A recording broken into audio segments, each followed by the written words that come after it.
Youth culture throughout history has always been engaging, exciting, full of new ideas, fresh.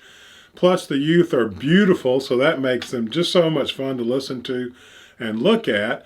But always in the past, there's been the wisdom of old age that sort of guided and filtered the power and the sheer power of youth culture. But in America during the 60s with Vietnam, youth culture gained a great deal of ground because they stood up and said, we don't want to go fight that war that has nothing to do with us. And, you can argue that it did have something to do with them, that it was communism and, they was trying to stop the spread and this, that, and the other. But they had a point that they didn't want to put their lives on the line for something that wasn't a direct threat.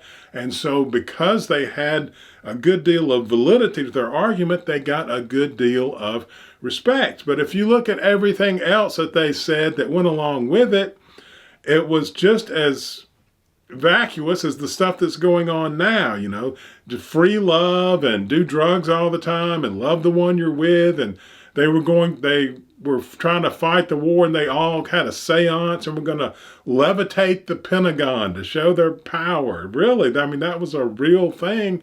And all of the rest, besides we don't want to go to that war, was just fanciful youth, a wish for a happy world with no problems.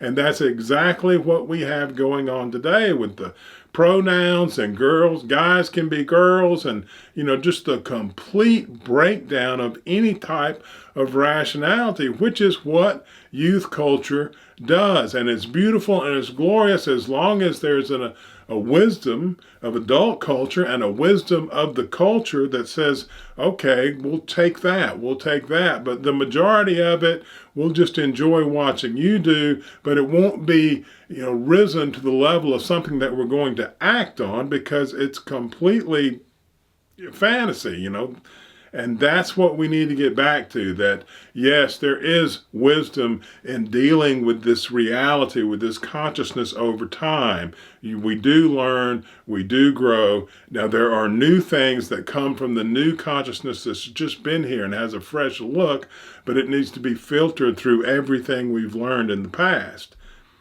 So let's get back to that so things will be stable again. And guess what? Once they get that kind of stability and we bring back some, established norms, the kids will have a much better time because right now they're just in pain, terrible, and they need to have a better time.